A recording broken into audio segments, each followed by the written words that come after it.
Yeah, I can. Good morning to you. There he is. The man is here. Good morning. How are you? I'm fine. I'm fine. What about you? Well, I'm doing really well, thank you. Thanks for coming on the show. Thanks for pressing yes to the fact I'm already recording this. I don't know what's going to go in the final edit, but I do like to hit record because sometimes I have these pre-recording conversations. You probably know yourself, and there's like absolute gold chat that I have with people, and I wish I recorded that. Oh, yeah. Absolutely. Yeah, yeah. Happy to be here.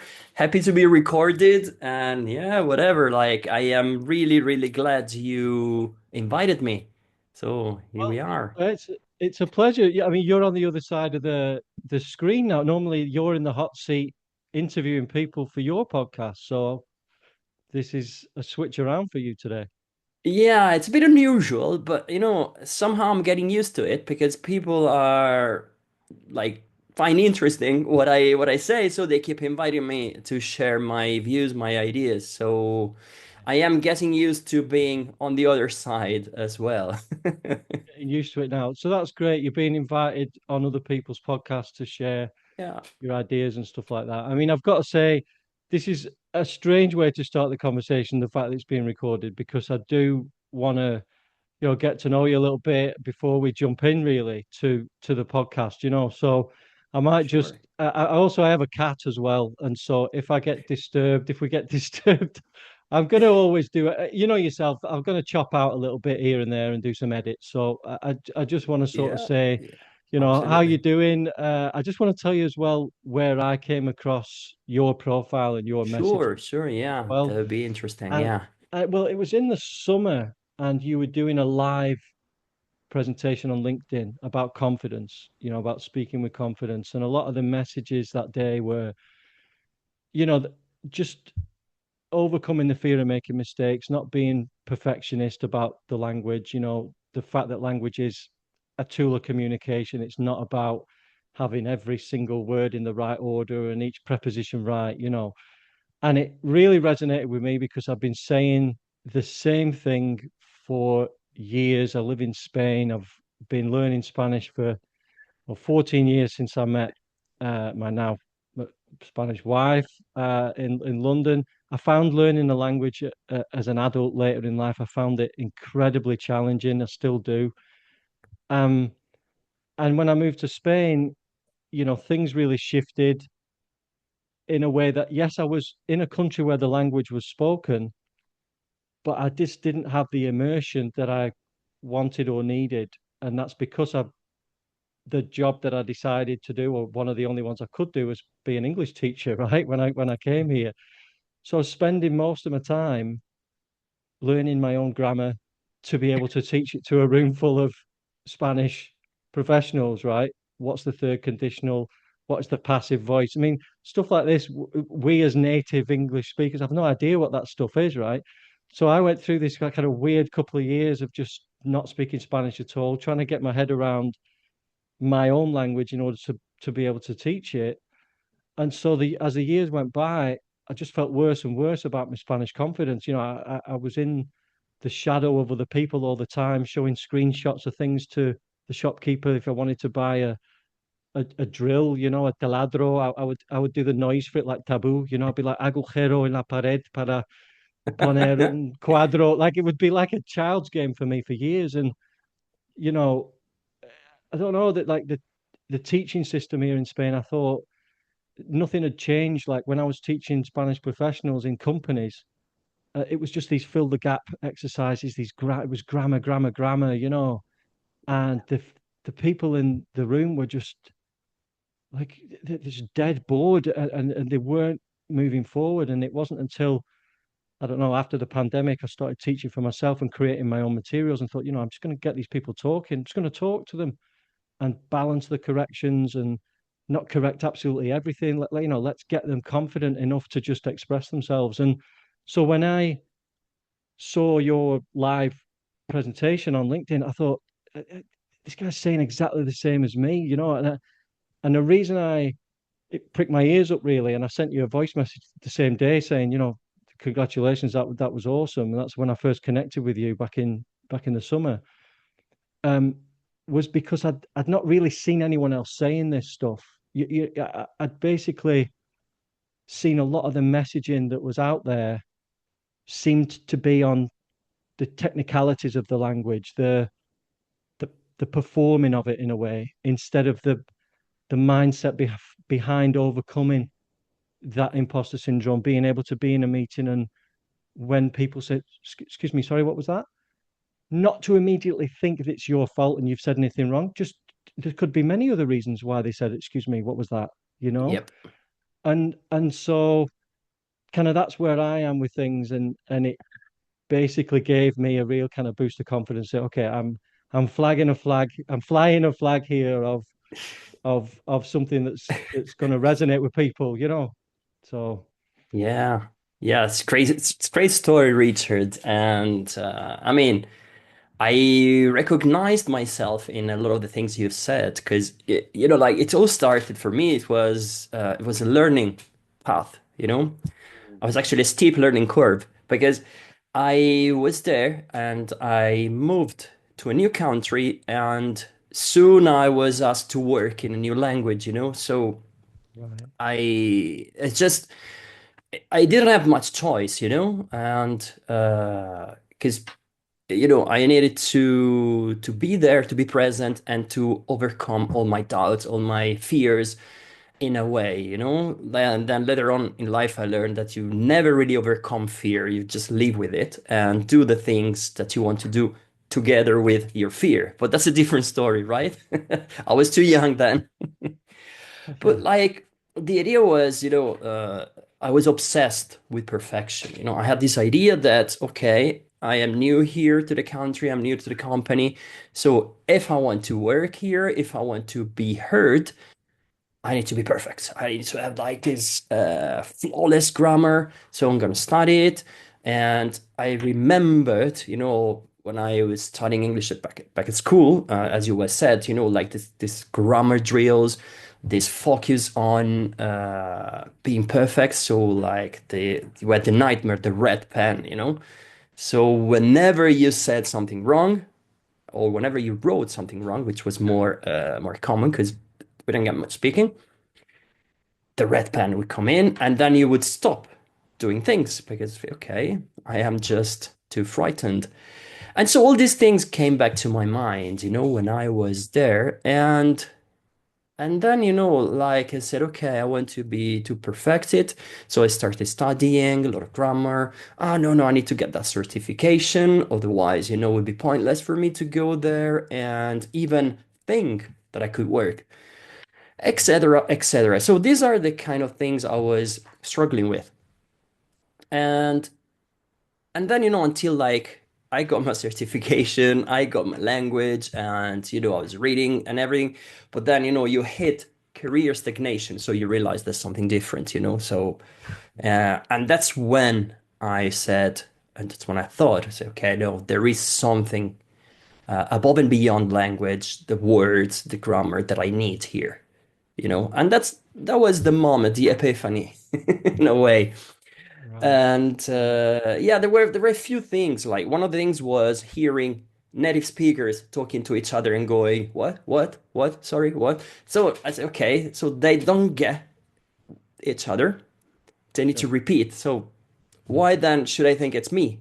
Because even mm, like, I don't know, English to Irish, Irish to Scottish, or I don't know, they were always going like, what? Say that again. Can you repeat? So it's yeah, okay. It's normal that people do that.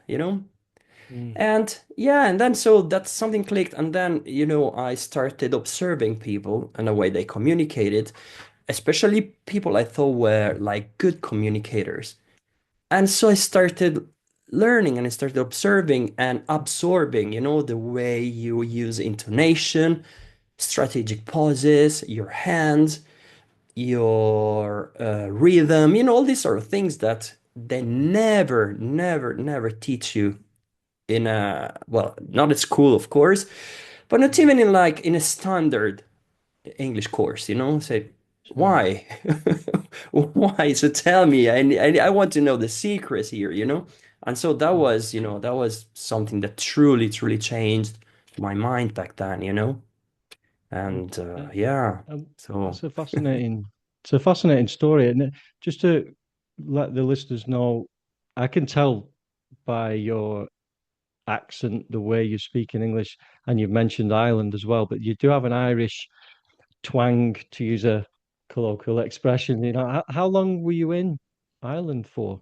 so I was in Ireland for 13 years. So yeah, it's been a big part of my life, and it was an incredible experience, you know, and Yeah, something I will always be grateful for.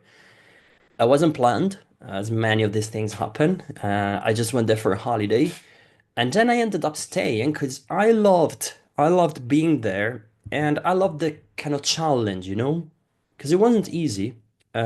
sure. You know, I mentioned a few things, but you know, it wasn't easy being there, trying to somehow rebuild my own identity. Because you know, like Yeah, you grow up in a country, you learn things there, you know, learn language, and then you move, and you suddenly realize, you know, okay, things are different here.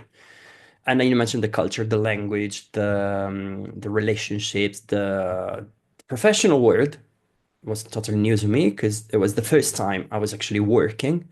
I had never worked before because I was young, and so I started my professional life there. So it was like a growing experience from so many points of view yeah, that I was like, boom, wow, this is amazing, you know? But it was really hard because, you know, like going through just to give you a couple of examples, you know, going through a training process when you join a new company in a new language, you know, 'cause I had studied English, of course, but, you know, I wasn't really ready for the English that people use in an American corporation, you know, which is yeah, totally different from the, I don't know, can I get a coffee? Or from, yeah, I have a pen on my table. Okay, that's a bit different there, you sure. know? And yeah, so I would end up every afternoon like totally wrecked on my sofa. Just had to sleep for a couple of hours just to absorb the new things, you know? So, but like it was incredible. It was an amazing experience. And that one that really, really, I don't know, changed me, of course, but in so Yeah. many different ways that I wouldn't even be able to tell all of them. Yeah, it's a fascinating story, and again, a lot of what you've said resonates with me. Certainly, words like, you know, identity and the amount of things beyond the language that are different when you move countries. You know, I used to basically when I moved here, I kind of learned chunks of language. I decided to learn a phrase a bit like I would learn lyrics of a song. Really, I would uh, have what I call fresas hechas, or like my greatest hits, you know, and I would be able to say things like, um, you know, el idioma solo es una pieza del puzzle, right? To a lot of Claro. people when you move in countries. I know you mentioned that you speak Spanish as well, don't you? I do. You're from Italy, right? I am, yeah. You're from Italy. So how many languages do you speak? So I can speak obviously Italian and English. I can speak Spanish, not perfect, but you know. Yeah. And I can speak a bit of French, and then I know a few words here and there, Portuguese, German, and Romanian even. Wow. So when I put the video together, I can put Daniele Ponzo polyglot. I can put polyglot, right? Not just Yeah, coach, not author, but polyglot's good for you. That's technically I amazing. am, yeah. That's incredible. Well, so if I slip into a bit of Spanish and we do a little bit of the conversation in Spanish, that would be great for the listeners. It's a bilingual podcast, as you know, my audience Sure. are Spanish speakers. But as I was saying about these kind of blocks of language, so when I moved here, I kind of just got my head around like a good collection of phrases that I would kind of reuse all the time on different people, right? So it would sound on the surface that I was really good at Spanish, but I'd be like, oh, sí, entiendo más de lo que hablo, pero lo intentaré. And it's not necessarily I knew how to declinate that. I didn't know that was the future of, you know, but I just learned it like learning a play, you know. bit by bit, that gave me a lot more confidence, when I was speaking, and then I could just string them together, and that was kind of one of the ways I got my head around the language. But one of them was, as I said, it was always this kind of, uh, el idioma solo es una pieza del puzzle. Hay muchas cosas culturales, there's so many things in the culture when you move countries, the way people queue for things, this impeditivo, the way people ask for things, without a please or a thank you. It's just the tone, you know, déjame esto, sube el volumen. Sometimes you think it's a bit rude. These people are quite rude, but they're not. It's just the It's just the the way it is. language. Yeah, so when you were talking there about, moving countries and all these things that are happening, and the key thing you said, which resonated with me, was this identity. I always used to say to people that it's like having a personality transplant in a way. Like I'm not the Richard in Spain that I am back home with my friends in the pub. I couldn't get the jokes that quickly, and I don't know about you, but I found it very lonely. Those first few years, I felt kind of trapped in my own head. How did you find those first few years when you moved to Ireland?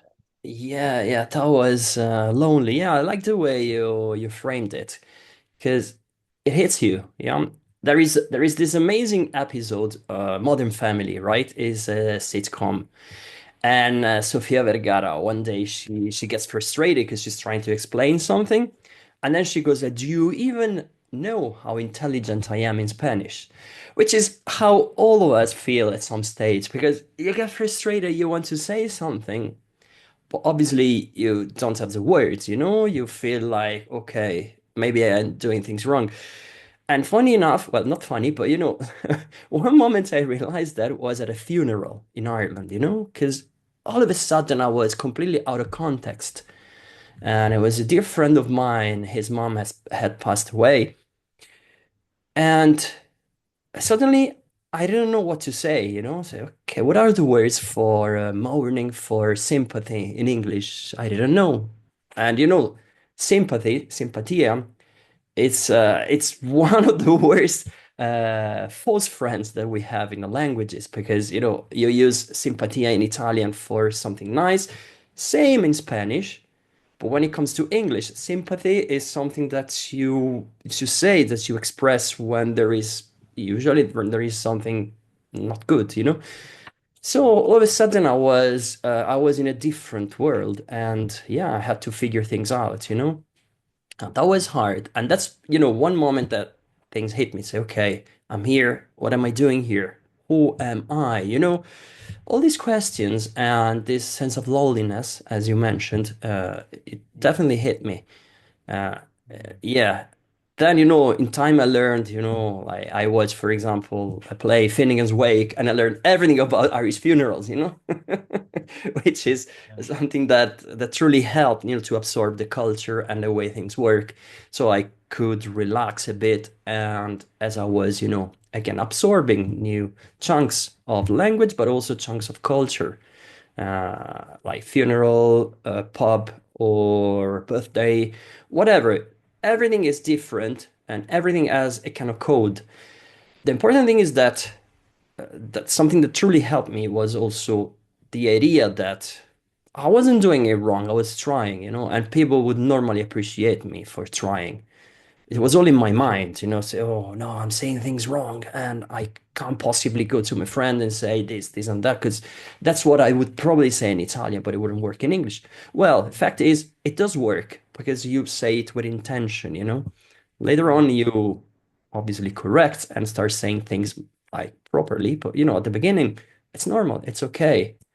It's not a Yeah. race, it's not a competition, Sure. Sure. And there's that level of forgiveness from people because of the fact you're trying, right? And even if you did say it's slightly wrong, at least it's authentic. It comes from a place of authenticity. You're doing your best and you mean to get that message across. Oye, mira, ahora hablamos un poquito en español, ¿no? Sí, vale. Vale, pues antes de nada, esta anécdota de lo de Modern Family, Sofía Vergara, este clip lo escuché hace unos años y en ese momento yo tenía una sensación que entiendo perfectamente esto. Te explico. Cuando yo tengo una frase, and it's la cara de confusión. Cuando estoy hablando en español con alguien, inmediatamente, con mi acento de británico o algo, la otra persona tiene esa cara. ¿Eh? ¿Eh? Aunque eh, solo he dicho dos o tres palabras, inmediatamente hay gente, no todo el mundo, pero hay gente tiene esa cara de confusión, que no entiendo. Y sinceramente, en este momento, mi confianza está en el suelo, ¿no? Es como, ¿por qué no me entiende nada? Y, pero tengo mucha creatividad, soy inteligente, y tú no sabes nada de mí y me afecta mucho. No sé si tiene sentido o tienes... Sí, un poco sí, pero lo que pasó conmigo, y te voy a contar mi propia experiencia porque creo que es lo más fácil. Y, y tengo un español muy callejero porque empecé a hacer exactamente al revés. Empecé a hablar porque tenías amigos y yo aprendí mi español en Dublín, en Irlanda. Nunca había Wow. estudiado español antes de ir a Irlanda. Y Mm, lo que pasó es que tenía muchos amigos, tenía una fascinación por este idioma y, y al final, bueno, dije, empezamos a hablar porque me parecía muy raro hablar inglés entre un grupo de español solo porque yo era el único no hispanohablante. Al mm, final, bueno, le dije, bueno, chicos, hablamos español, no me importa. Todo el mundo habla español y yo voy a aprender. Y sí, esta cara, bueno, sí, la gente te mira, te dicen, es que no lo entiendo. No, no importa, lo intentamos hablar, intentamos hacerlo y yo voy a hacer un esfuerzo doble porque no es mi propio idioma y además no es inglés porque inglés es muy, bueno, es el idioma que yo prefiero, pero lo entiendo.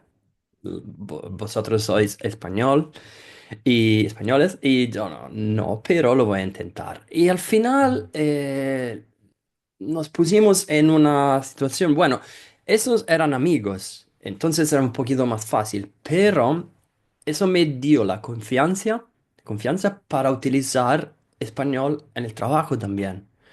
oh, Porque me acuerdo mi jefe irlandés, un día me miró y me dijo, Daniele, tú hablas español, ¿verdad? Well, do you speak English, don't you? Sorry, you speak Spanish, don't you? Sorry, I'm getting confused. You speak no. Spanish, don't you? Mm, And I said, well, yeah, bueno, no, tú no me lo dijiste, tú hablas español. Tenemos un problema con este cliente en Barcelona y tú lo vas oh, a resolver. Se puede.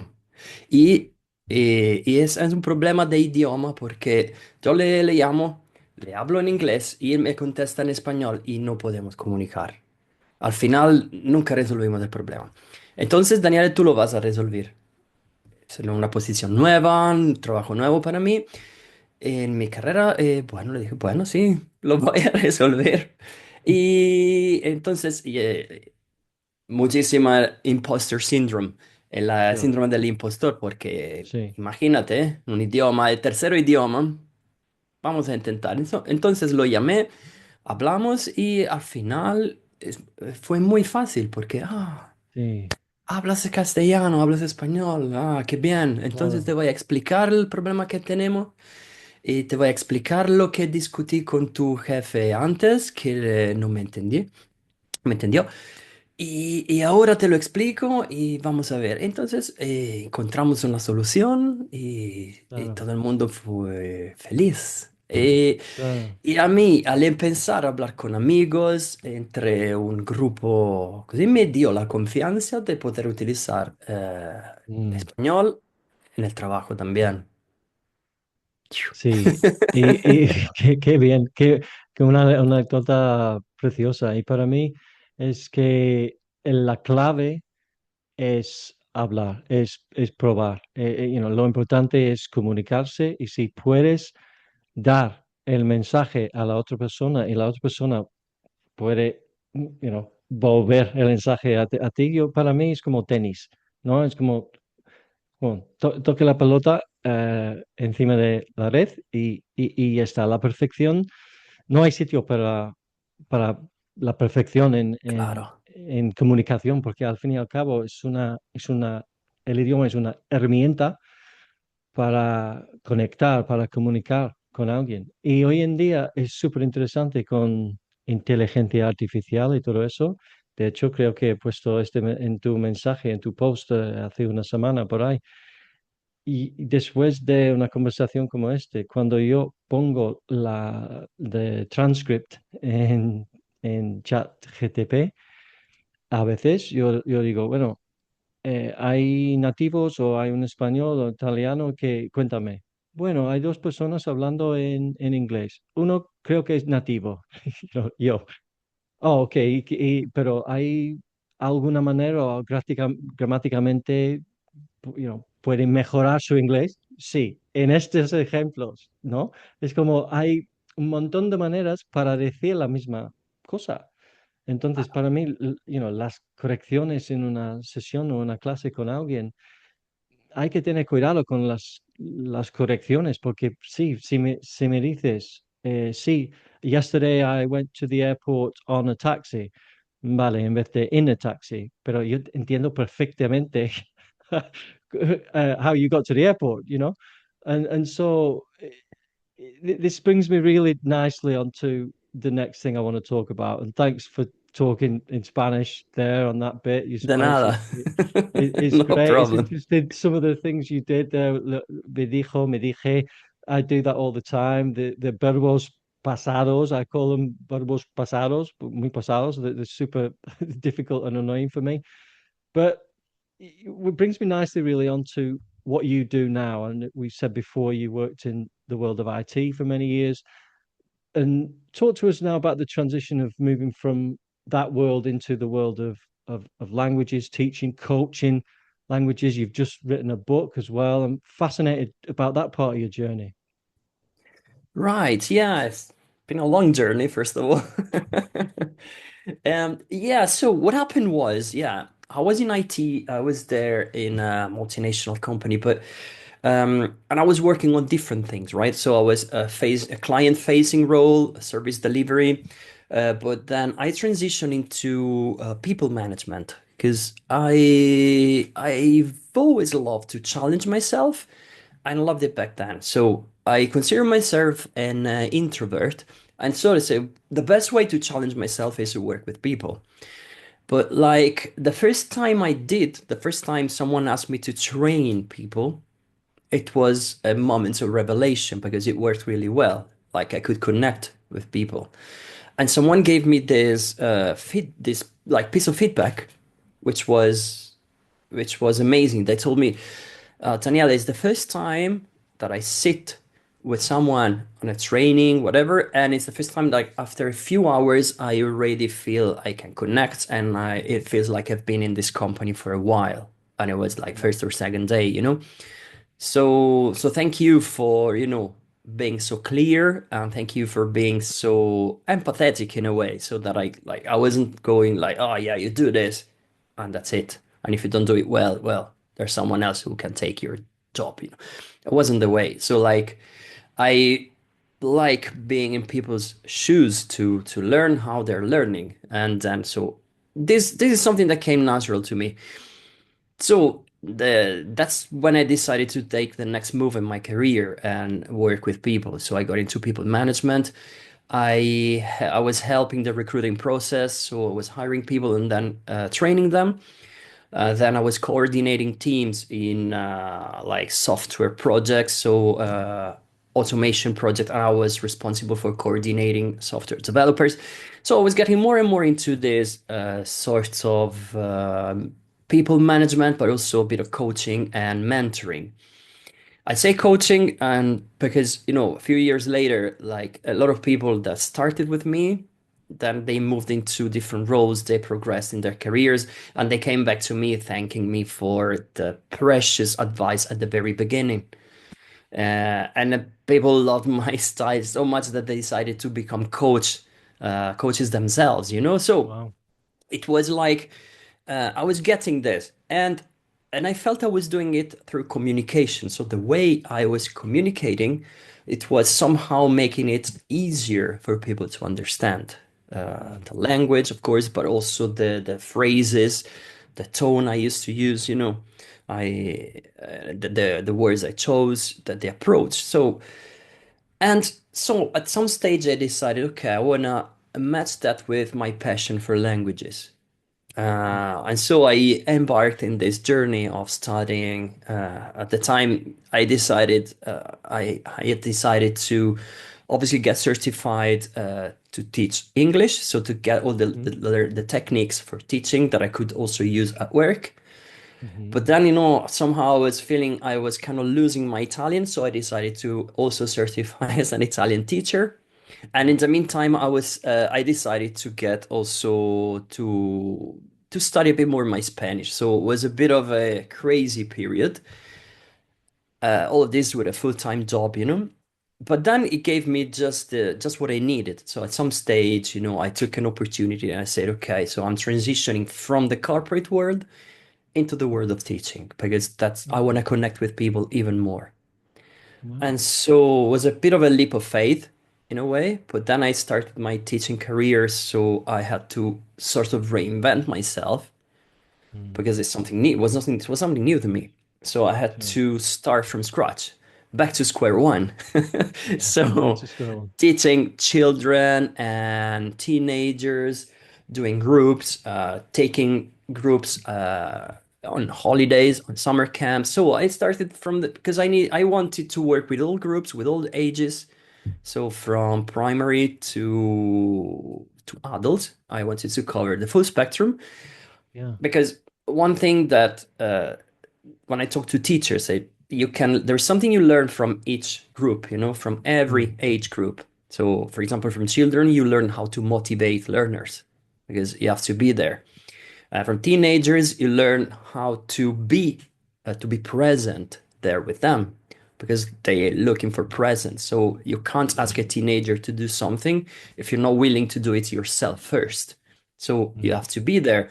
And all these things, all these tools that I learned help me transition in what I do today.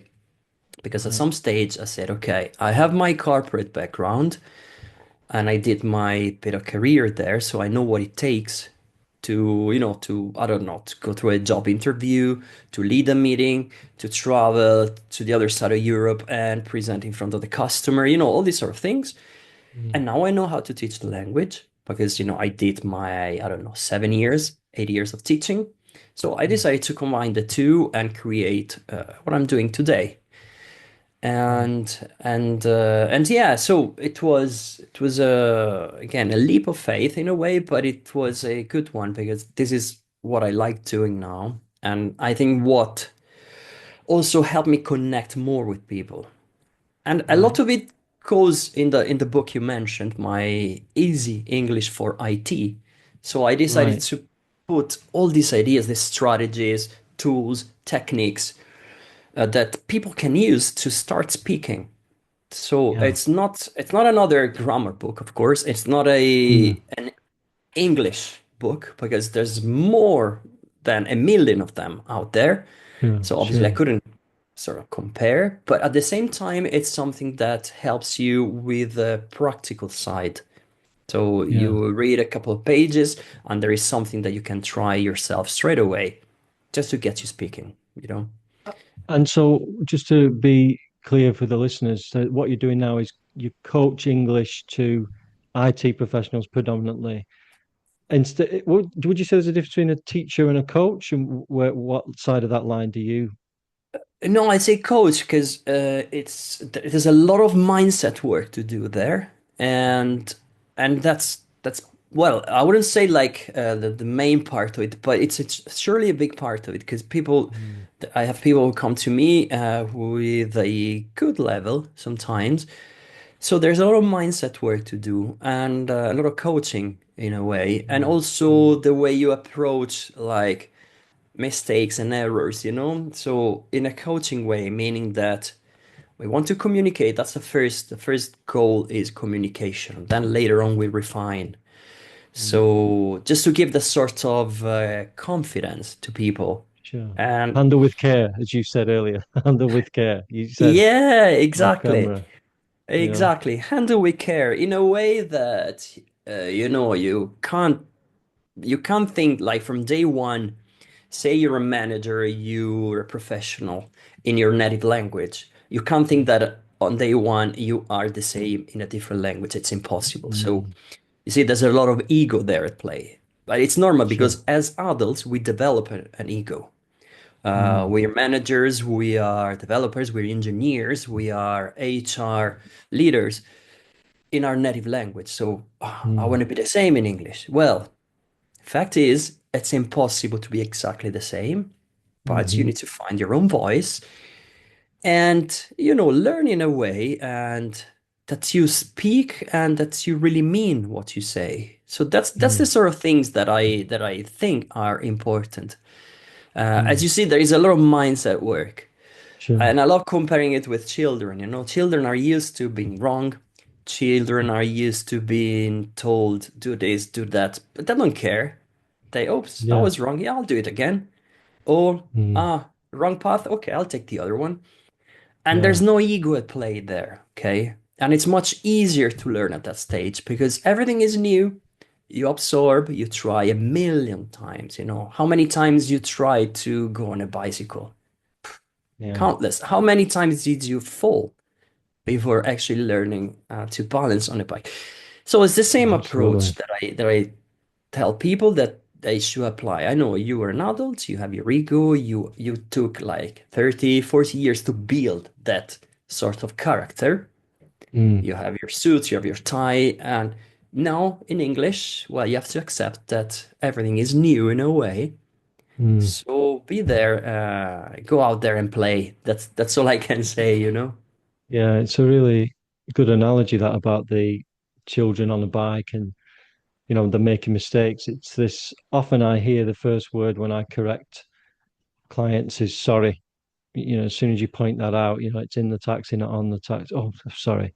No, no, you need to be sorry. Well, what for?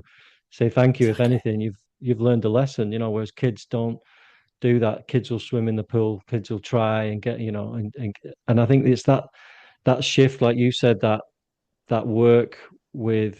For me, it's about the root of it.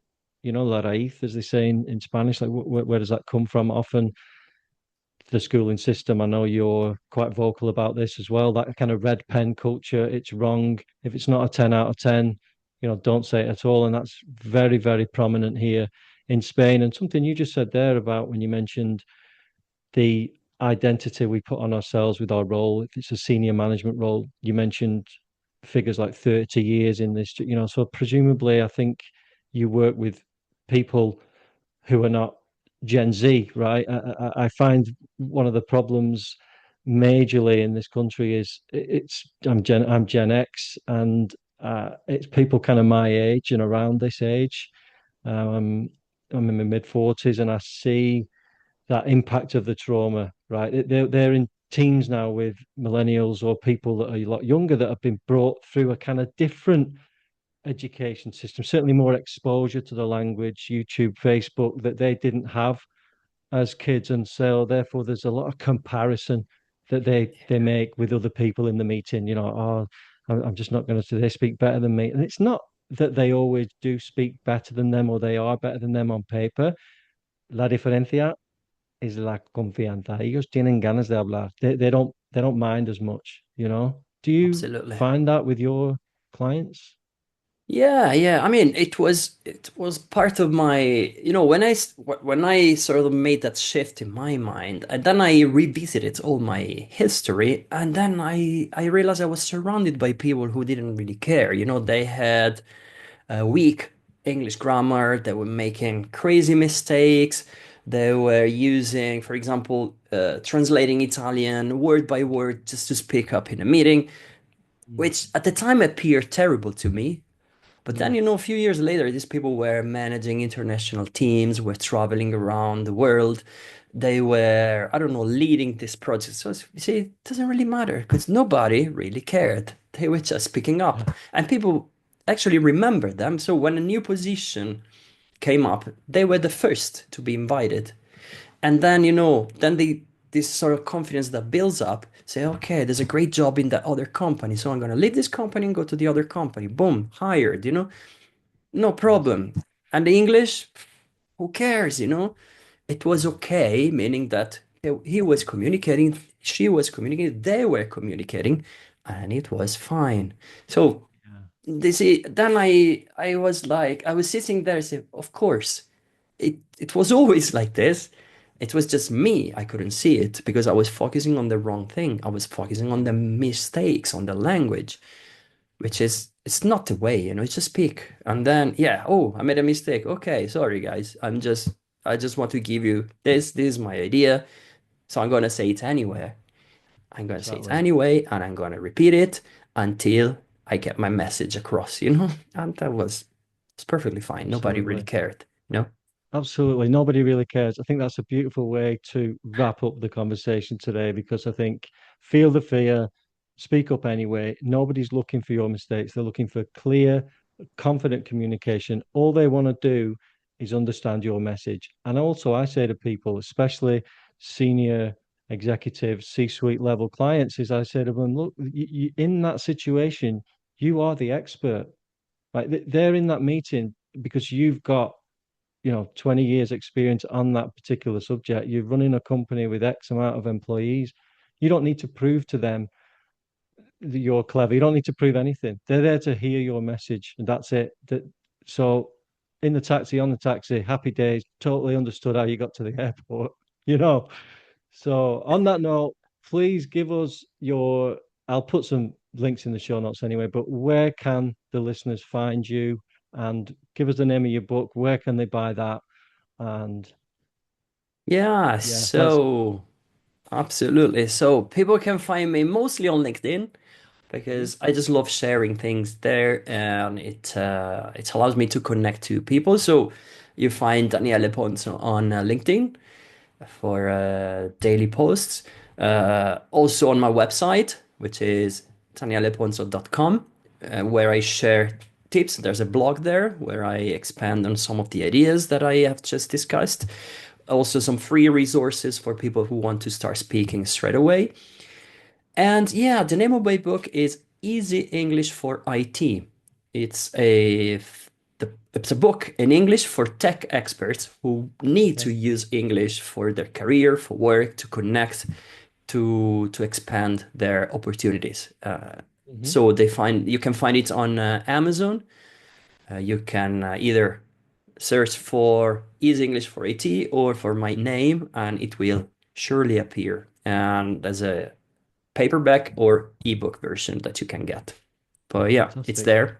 So Fantastic. Well, absolutely. we'll put all the links for all those things in the show notes so everyone will be able to quickly find you. And you've got a podcast as well on Yeah, YouTube, the non-native leader, my the podcast. non-native leader. So I'll never be a guest on your podcast, I'm but anyway, sorry, that's all reader, but fine. you I'll can't.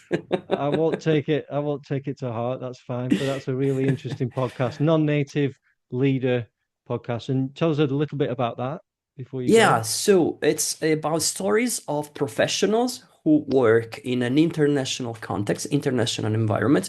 They use English for work, but none of them was born in an English-speaking country. So that's the idea. So we have people from Spain, from Italy, from Russia, from Brazil, from many parts of the world, and it's all about stories. Yeah, so they share like obviously what they do today, but also how they got there, their big challenges with imposter syndrome, with perfectionism, and how things changed for them. Either like they moved to a different country, or they stayed in their home country, but they started an international job experience.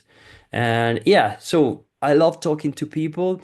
It started as a way for me to reconnect with old friends, and then it became an actual thing. So, like through podcasts where people come.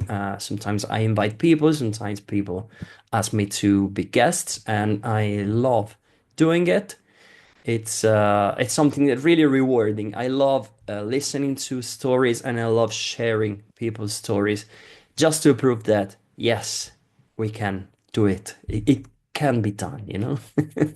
Absolutely. And I think you're just a fantastic example of, just doing it, trying the languages you speak, the business you've built, it's fantastic. So just thanks again for your time this morning. It's been a pleasure to cyber meet you for the first time. It's the first time we've spoken, and hopefully there'll be many more opportunities in the future to do something together because I think we align on a lot of things with regards to language acquisition, confidence, overcoming that fear of getting it wrong, Absolutely. Yeah, that would be a great pleasure, yeah. Not on the podcast, but live events or Yeah, whatever. I know I'm not invited on the podcast. It's all right. I'll go and cry in my tea over here. Don't worry. It's all right. Sorry, It's mate. We could fine. do one in Spanish. El, Bueno, estoy un poco because oxidado de momento, pero bueno. we are both non-native Spanish speakers, so we could do that in Yeah, Spanish. that's all A right. It's all spin-off. right. It's all right. Yeah, a little spin off. That's a good idea. All right. Well, listen, I'll let you go. I know you're against the clock. So listen, brilliant. Thanks so much for everything. And No problem, Richard. Been a pleasure. Thank you very much for inviting me. It was such a pleasure, to talk like openly. And yeah, the only thing I was missing was a pint. Otherwise, it would have been just oh going on yeah, until the end of the day. I've got my water. Yeah, but it's a bit Yeah, we early in gotta the day. But behave. It's still well, early. well, that could be a spin-off, couldn't it? From Lost to the River of Stella, Oh yeah, pint of Guinness or for me. Yeah, Maestro. the Yeah, black well, stuff. that'll do. Guinness and black. All right, good man. Well, take it Good easy. man. Have a Take good day. care. Let's keep in Take care. touch. Take care. Bye now.